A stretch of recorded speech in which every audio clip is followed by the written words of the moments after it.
Hello, YouTube. So, yeah, I'm a little bit late on this, but I still really want to talk about it. So, Season 2 of Legends of Tomorrow has come to an end, and for some odd reason, the show is still getting the least amount of episodes from all the other shows on the CW. Why is that? Is it for creative reasons? Like, the people making the show actually want to be this little episodes? I mean, like, usually if you see a show with not as much episodes as like the normal, which is like 22 or 23, then they'll usually be in like the 10 or 13 area. This show, for some odd reason, goes into 17 or something and then just decides, we're good, then it's end. I really don't get why. I really don't get. I thought that for the first season, they were just like trying to test it out, see if people would like the show, and seeing as it got greenlit for season 2, I'm guessing that people did, so it really doesn't make any sense as to why they decided to have little episodes, unless if it was just because the creators of the show just thought, we just think that we can work with these amount of episodes. But either way, I'm still upset about that, because I really do like this show, and I want more episodes, dang it! So, yeah, let's actually talk about this. So, kind of went on a bit of a rant there. But yeah, Legends of Tomorrow Season 2 has now come out, and it was okay. Like, compared to the first season, though, I didn't find this one as much fun. I'll explain why, but first, a summary. So, yeah, not that much is really happening. Like, the biggest thing that happens is Rip Hunter dies. Yeah, I would say that's a big spoiler, but it happens in the first episode of Season 2. I want Rip Hunter show. He's my favorite character still alive on the show, so I want him on it. I even made his gun. I've been kind of bored lately, but yeah, I made his gun. And I'm still wearing my trench coat for these, so clearly he's still my favorite character here, so why are they killing him off? But no, of course, he does come back, so I guess I'm complaining about nothing. But anyway, Legends decided they had to move on after the loss of their captain and decided, hey, let's make Sarah captain. Why? Because she still has that bloodlust? Seriously, that was never resolved. It's just sort of that she got over it at some point. I really would like to know how that was actually resolved, or maybe I just forgot how it was resolved, but still, yeah, she did have that, and I really don't get why it's gone, and that kind of makes her an unstable captain there, but whatever, I guess if they just decide that she'll work, so yeah, they continue to go through time, fixing time aberrations after their dear lost captain has now died.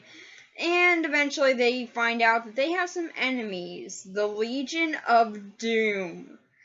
Yeah, it's pretty awesome to actually see the Legion of Doom on this show, although it is kind of weird, as Eobard Thawne really shouldn't be around. He should be dead.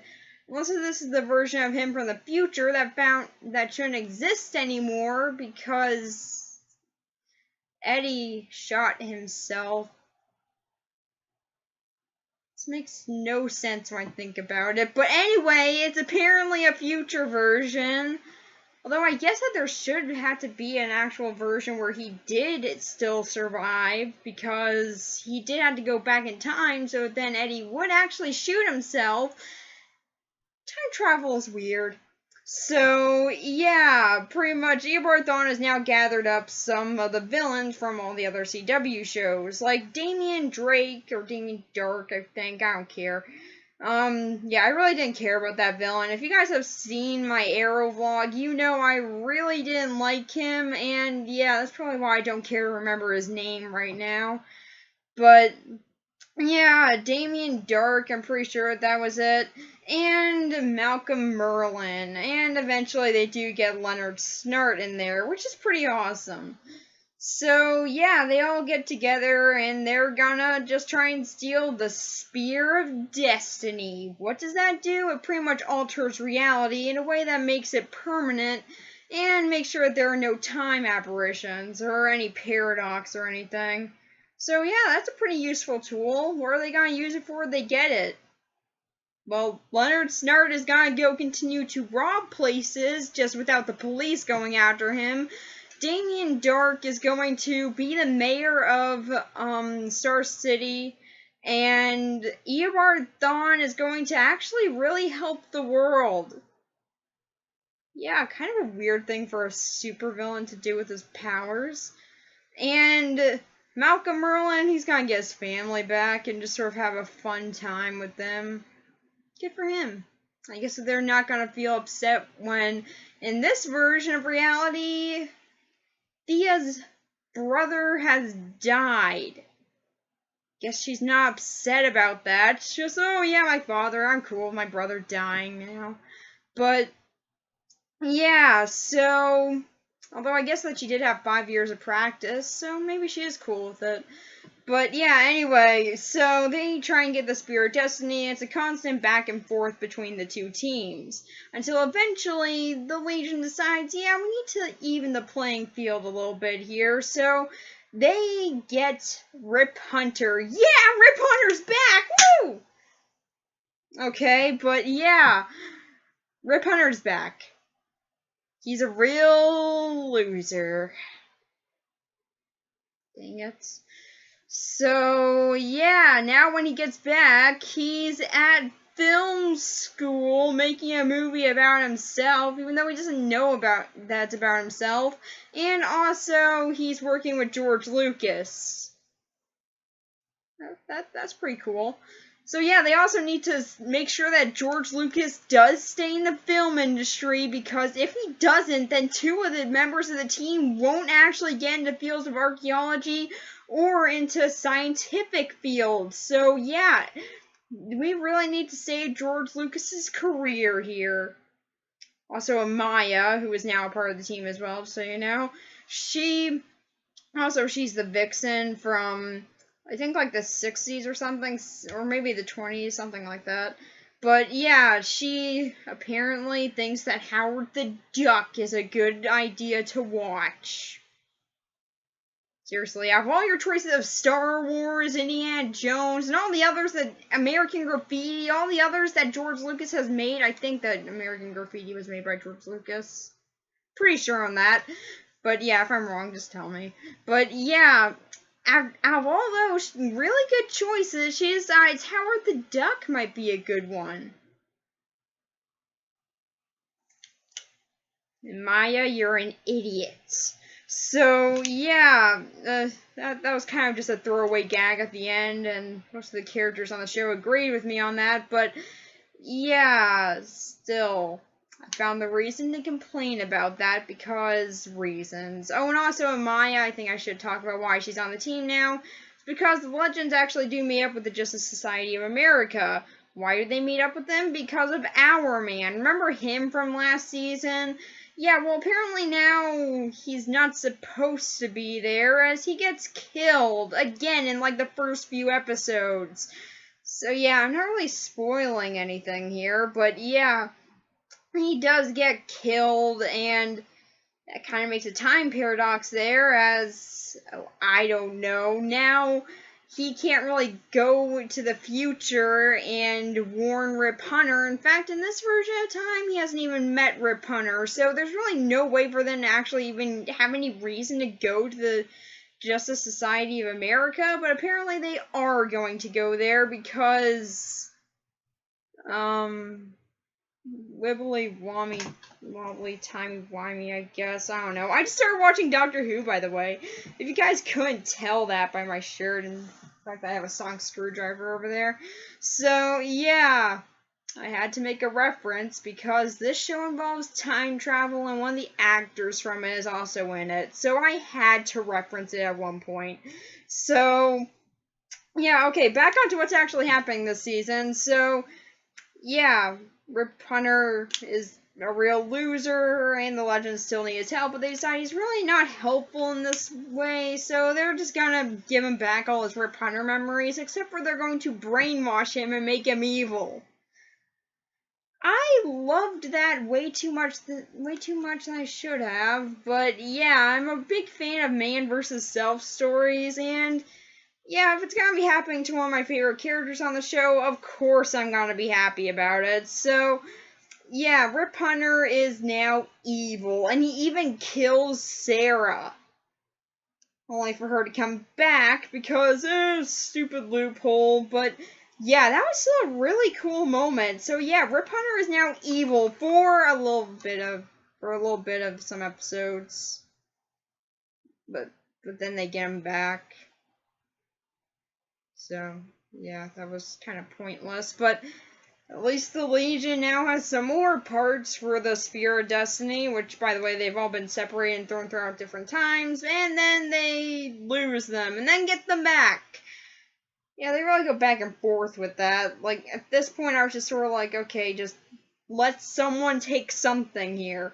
So, yeah, eventually the Legion is the only ones to actually get it in the end, and also, Mick has now joined. Sorry, I forgot his name for a second there, but Mick has now joined the Legion of Doom, and then they create Doom World, which is what I described earlier as to what would happen if they were to all get the Spear of Destiny. And they've also just sort of kept the legends around. Why they did that, I don't know. They say that Damien Dark was apparently the reason, but like, he just wanted to keep them around just to put them in a punishment, but all the other members of the Legion thought that that was a bad idea, so why they decided to do that, I don't know. Like, he only really keeps 2 of them. Maybe he just wanted the satisfaction of knowing that the rest of them are still out there. I don't know, but yeah, they could have just easily killed off the rest and let him just have Sarah and Maya. I mean, he really didn't need any of the others. In fact, he didn't even take the others. So really, there was no point to that, but yeah, they needed a reason to keep them around because they can still remember the other time. Really smart move on you guys' part, but actually, Malcolm Merlyn even does warn them about this, but they're all just like, who cares? That'll never happen. And then it happens, and now also Mick has decided, I'm just gonna be on you guys' side. When I first saw him actually join the Legion, I thought that he was just trying to trick them or be a double agent or something, but no, apparently he did actually go over to their side. Yeah, that seemed really out of character for him there, or at least the character that he's built up throughout the seasons of the show, but yeah, apparently that is how he acts now. It was really weird to me, but yeah, then he just immediately goes back to the Legends side. So yeah, they could have done this whole double agent thing, and it's just that Mick was kind of dumb, so he wasn't the best at it. But no, instead they decided, nah, he really did betray the team. I really didn't like that, but yeah, so now, oh, and also Prison Break reference happens, and then Snart kills Amaya. That was awesome, and also kind of sad. So yeah, now all the legends are sort of gathering together for their final act of trying to save time, and they do. They destroy the Spear of Destiny, and everything goes back to normal. All the other just members of the Legion, they're put back in their time outside of Eobard Thawne. He gets killed by the Black Flash, I think that was its name, but yeah, I know about the character a little bit, but not really that much, to really remember his name or anything. And yeah, well, I do know about him, sort of, like, I do know what they're trying to do here. I do know that he was Zoom.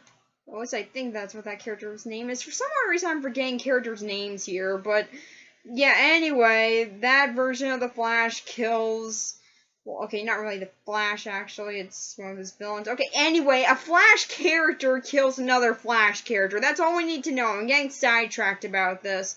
Oh, and also, Laurel comes back. I hate Laurel.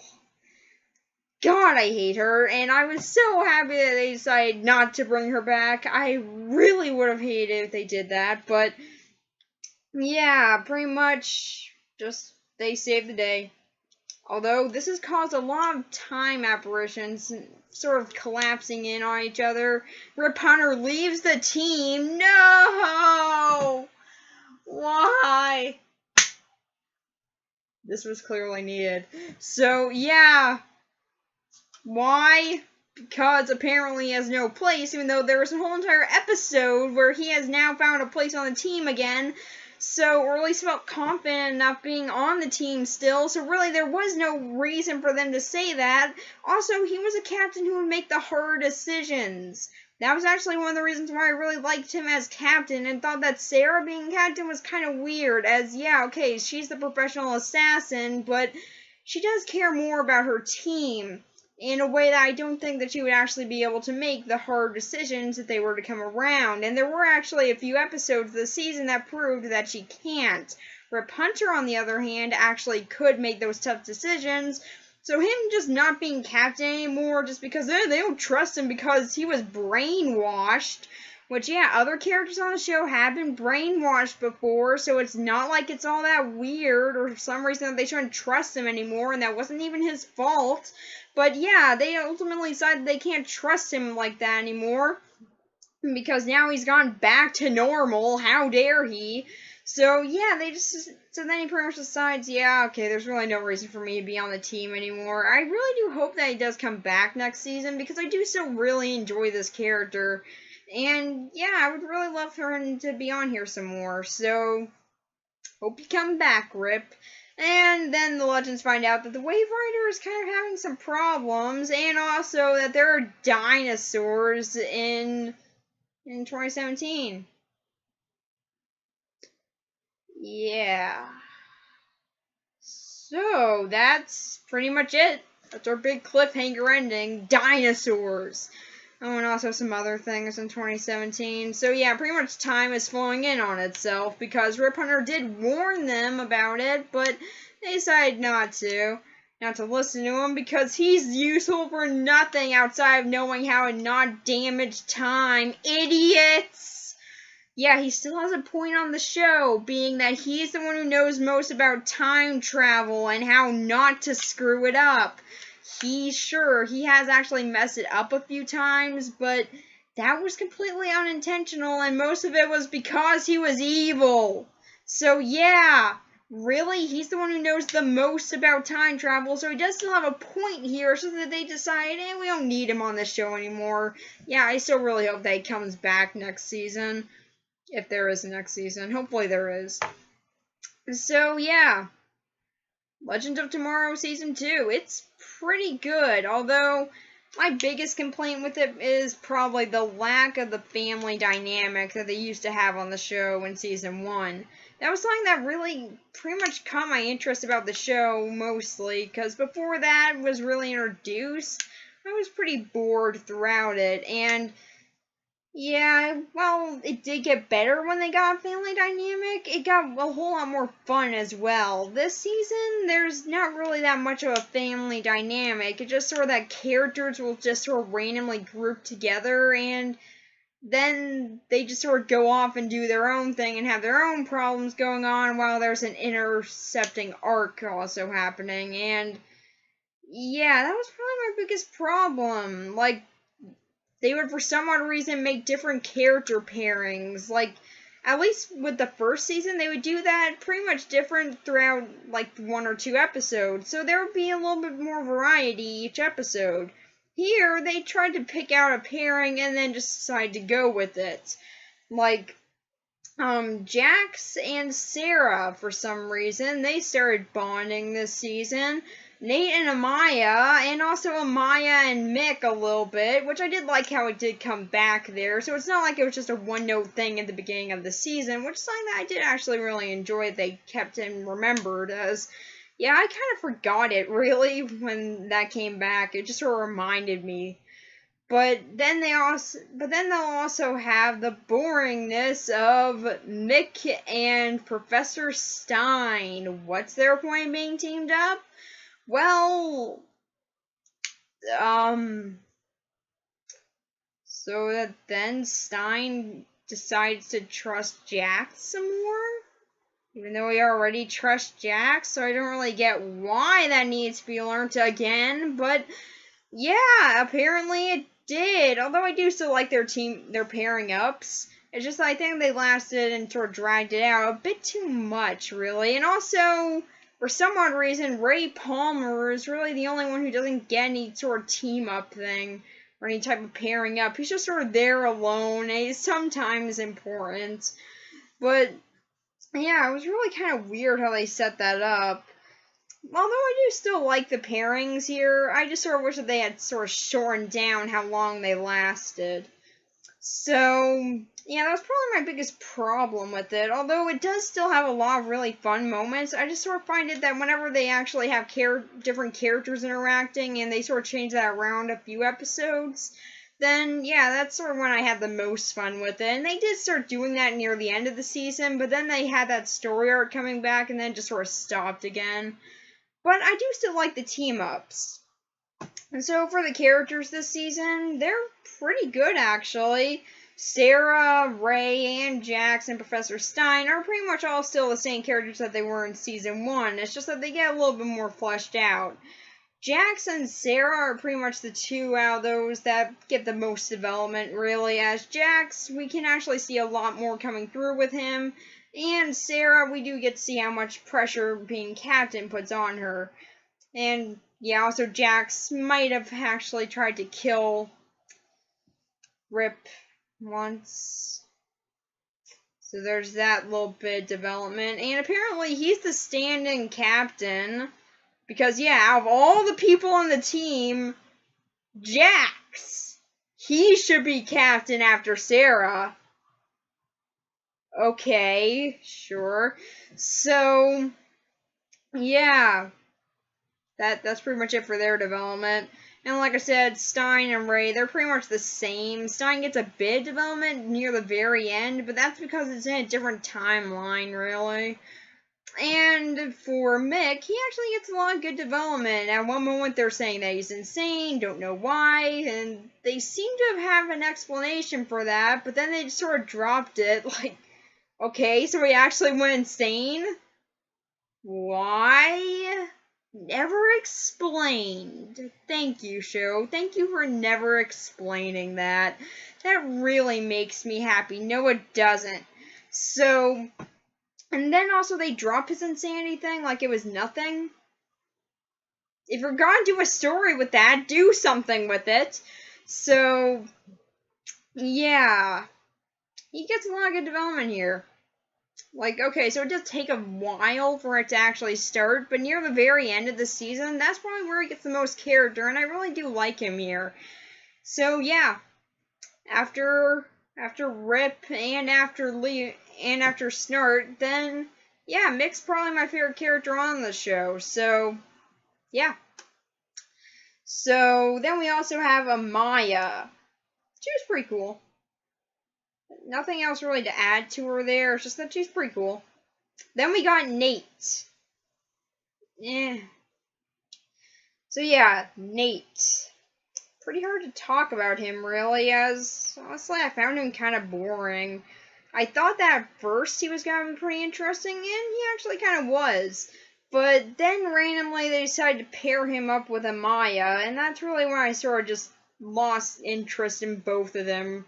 It's just sort of that when those two characters are alone, they are actually very good characters, but when they're paired up, I didn't really like them as much.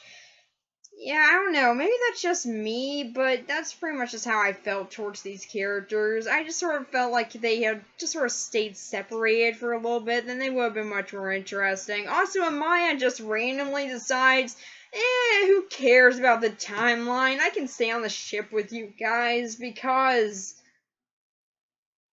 screw the timeline. So, yeah, that happens at the end, and it was pretty random, really. As for the Legion of Doom, I really like seeing these characters work off of each other. We've seen a little bit of that in a few seasons of Arrow and The Flash and stuff, but this is really where we get to see that happen, and it's really funny. Like, that's where most of the fun this season comes from. It's not from the heroes mostly, although they do have their moments, but it's mainly from the villains, and they are a lot of fun. There's even one episode just specifically about the villains, and it's great. They even do the opening.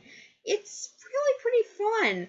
So yeah, the villains this season were the best parts. I know that's not really what you should be saying about a show, but they really were, and I did really enjoy them here. And for Rip Hunter, he gets some development, and I hope that he comes back next season, but I'm kind of worried that he won't. Please let him come back. I need a favorite character again. So, yeah. That's pretty much it for the character. So yeah, Leonard Snart, he references Prison Break. Yep. That's all that happens with him this season. Okay, no, he goes back to being the evil version of Snart, or petty thief version of Snart. Okay, well, not really petty. I mean, he's stealing gold and stuff. So, yeah, thief version of Snart is back, and I actually do really like him that way. It's pretty much him before he joined up with the Legends, and yeah, it is pretty cool to see how cold-hearted, no pun intended, he actually got about all this and learning about his future. I found that to be really cool. But, okay, again, no pun intended. What's with all the cool puns I'm making by mistake? So, yeah, he was pretty good here, actually. I really did enjoy him here.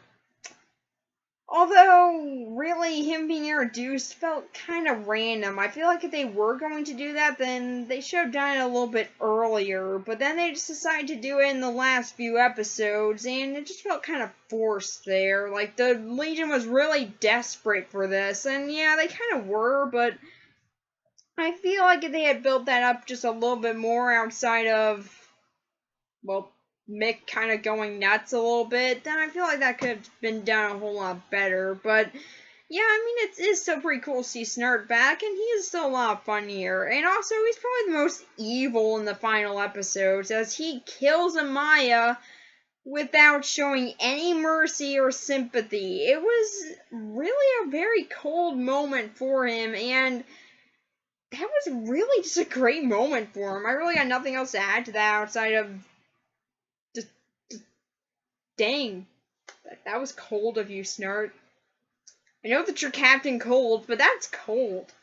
So, yeah, I really did like seeing him here. He was really a lot of fun, even though I do wish that he had been in more of this show this season. But, yeah, he's still pretty cool here. Again, no pun intended. What's with the ice puns? Is my head just making them? Okay, yeah, I guess my head's kind of making them up, but I don't mean them. I seriously don't mean these ice puns. But yeah, for the season overall, while I didn't enjoy it as much as the last season, I still did have a lot of fun with the show. It still has the very fun nature that it had from last season, and that's really what separates it from all the other shows on the CW.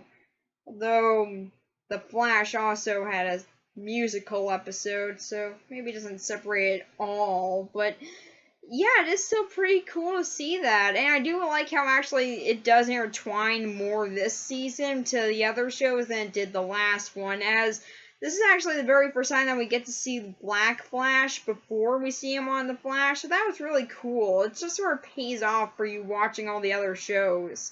And also, there are a lot of nice references in there for comic book geeks, like, we also get to see the Legion of Doom's lair, and yes, it is like the one on Super Friends.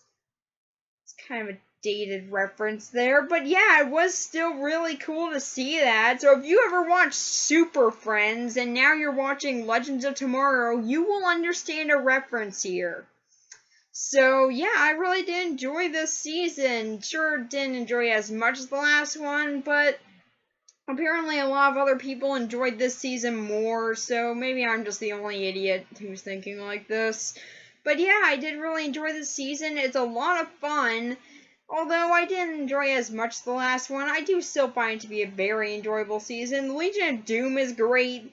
While the main characters do kind of suffer this season, they are still very good characters, and ones I do still enjoy watching. It's just that they're not as good as they were last season.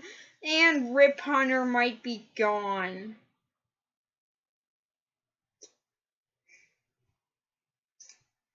I hope he isn't. But yeah, that's pretty much it. Bye.